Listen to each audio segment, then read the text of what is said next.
Hello दोस्तों, आज हम बात करेंगे अभी की सबसे ज्यादा फैलने वाली बीमारी के बारे में, जो कि हर घर में या तो किसी को हो चुका है या चल रहा है या होने वाला है। दैट इज कॉफ।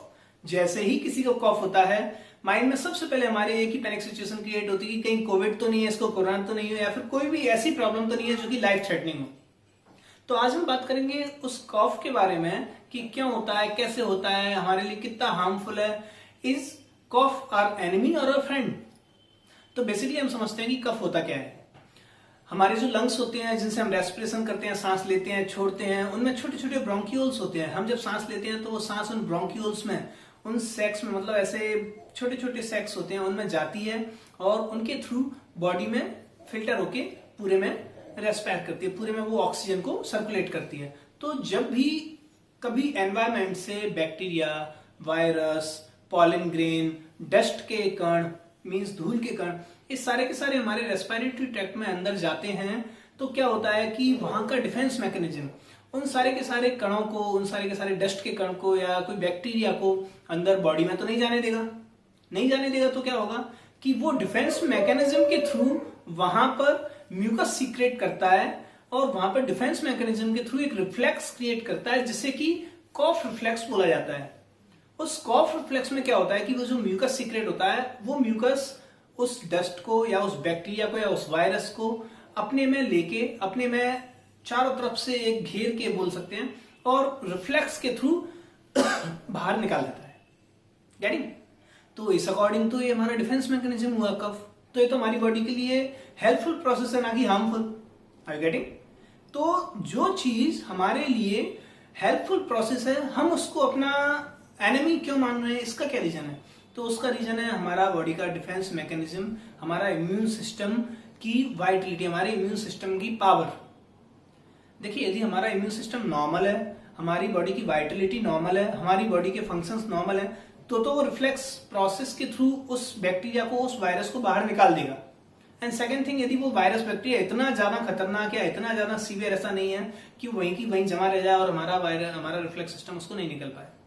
लेकिन यदि हमारा इम्यून सिस्टम वीक है या वो वायरस का लोड इतना हाई है, तो जो इन्फ्लामेशन के थ्रू, जो रिफ्लेक्स सिस्टम के थ्रू उस वायरस को या उस बैक्टीरिया को या उस डस्ट को हम कफ रिफ्लेक्स के तौर में बाहर निकाल रहे थे, वो बाहर नहीं निकाल पाता।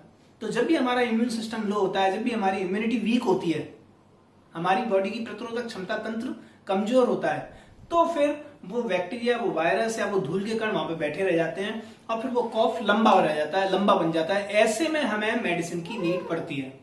लेकिन हम क्या करते हैं, जैसे ही हमें कॉफ आया, हाल के हाल हम डॉक्टर के पास जाते हैं, मेडिकल स्टोर पे जाते हैं और वहां से कफ सिरप ले आते हैं। That is totally wrong.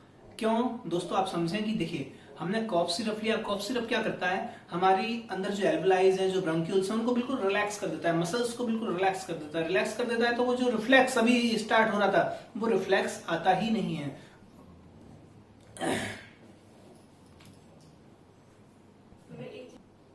तो आपने वो कफ सिरप लेके उसको वहीं की वहीं हमारे मसल्स को रिलैक्स कर दिया। रिलैक्स करने से वो कफ प्रोसेस आना बंद हो गई, वो रिफ्लेक्स आना बंद हो गया। वो रिफ्लेक्स आना बंद हो गया तो उससे क्या हुआ, आप समझे कि जो बैक्टीरिया वायरस अंदर घुसा हुआ था, जिसको कि बॉडी अपने आप रिफ्लेक्स के तौर पर निकाल रही थी, वो निकाल ही नहीं पाई।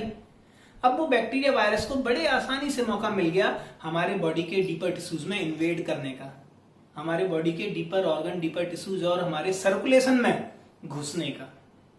तो that is not a good process. तो सबसे फर्स्ट थिंग कि छोटी छोटी बातों पे, थोड़े भी कफ होने पे हम ऐसे पैनिक नहीं हो कि हम सीधे गए और कफ सिरप ले आए या कोई भी ऐसे डायलिटर्स ले आए या फिर कोई भी ऐसी मेडिसिन ली कि जिससे वो वहीं की वहीं स्टॉप हो जाए। गेटिंग? तो हम किस कॉफ में टेंशन लें, किस में नहीं लें? फर्स्ट थिंग कि आपको जब भी अभी ऐसा हो तो सबसे पहले तो किसी अच्छे डॉक्टर की एडवाइस लें।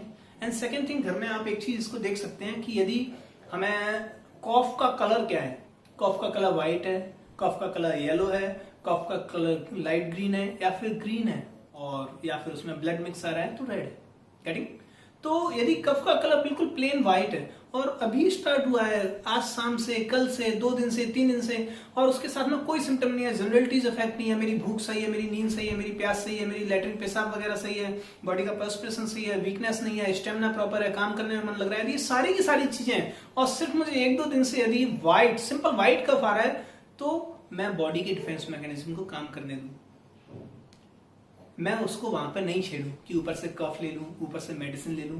दैट इज टोटली वर्थलेस और दैट इज टोटली रॉन्ग। उससे प्रॉब्लम होने वाली है। हाँ, यदि मेरी बॉडी का डिफेंस मैकेनिज्म अच्छा है तो वो अपने आप उसको कवर अप कर लेगा और मैं इस टाइम पे बॉडी के डिफेंस मैकेनिज्म को बढ़ाने की कोशिश करूं, उसकी इम्यूनिटी को बढ़ाने की कोशिश करूं, ना कि कफ सिरप लेने की या फिर कोई किसी प्रकार की इस तरह की कफ को सप्रेस करने वाली मेडिसिन लेने की। गेटिंग? एंड सेकेंड थिंग, यदि वो कलर चेंज हो रहा है या फिर सिम्टम्स और कोई आ रहे हैं, उसके साथ में फीवर आ रहा है, बॉडी में मलाइजनेस आ रही है, बॉडी में टूटन आ रही है, बॉडी में अपने काम करने की इच्छा नहीं हो रही है, वीकनेस लग रही है, नींदी स्लीपी हो रहा हूं, देन हम उस कफ को दूसरी चीजों में कन्वर्ट करें।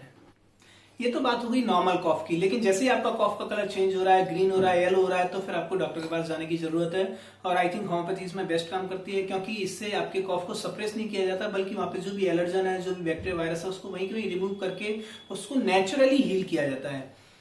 एंड इसके बाद अपन बात करते हैं कोविड की। यदि आपको कॉफ है, कॉफ के साथ में हाई फीवर है, हाई ग्रेड फीवर है, बॉडी में टूटन है, मेलाइजनेस है, थकान है, loss of test, loss of smell है, गले का सूखापन लग रहा है, मुंह का टेस्ट नहीं आ रहा है, गला चौक लग रहा है, या फिर फेफड़ों में सांस लेने में दिक्कत हो रही है, सांस लेने में डिफिकल्टी हो रही है, इंस्पिरेशन डिफिकल्ट है, तो आपको इन सब के लिए इमीडिएटली पर्टिकुलर कोविड के लिए असाइन डॉक्टर के पास जाके उनसे अपनी जांच और ट्रीटमेंट कराना चाहिए। आपकी इसके अलावा कोई भी क्वेरी है कोविड से रिलेटेड, कॉफ से रिलेटेड, एस्थमा, एलर्जी, निमोनिया, इनसे रिलेटेड, आप नीचे कमेंट सेक्शन में बताएं, मैं बिल्कुल उसका आंसर दूंगा। Thank you.